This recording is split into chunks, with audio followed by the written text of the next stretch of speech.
யார் யாருக்கு என்னென்ன வருமோ அதை மட்டும் செய்ய சொல்லுங்க. மல்யுத்தம் போடுறாங்களா? மல்யுத்தம். சும்மா எனக்காகலாம் யாரும் ஒண்ணும் பண்ண வேண்டாம். சரி, நான் இப்ப 10 பவுன் செயின் வேணும்னு கேக்குறேன். வாங்கி போட முடியுமா?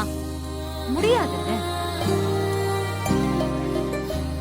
கை காலை உடைச்சிருந்தா யாருக்கு கஷ்டம்? யாராவது ஒரு ஆள் கூடவே இருந்தல பாத்துக்கணும். இப்ப நாம அந்த நிலைமையிலயா இருக்கோம்? முதல்ல உடம்ப பாத்துக்கணும், அதுக்கப்புறம் மனச தைரியப்படுத்திக்கணும், அதுக்கப்புறம் தான் போட்டி ஜெயிக்கிறதுன்னு. இதெல்லாம் வேகமும் இருக்கணும், விவேகமும் இருக்கணும்.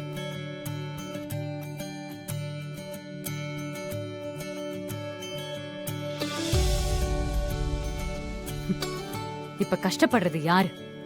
வலியும் தாங்க முடியாதுன்னு தெரியுதுல்ல, அப்புறம் எதுக்கு போகணும்? வலியம்மா, இனிமேலாவது இந்த மாதிரி எல்லாம் பண்ண வேண்டான்னு சொல்லுங்க வலியம்மா. சரிம்மா. இன்றே டவுன்லோட் செய்து உங்கள் ஃபேவரட் ஷோக்களை என்ஜாய் பண்ணுங்க.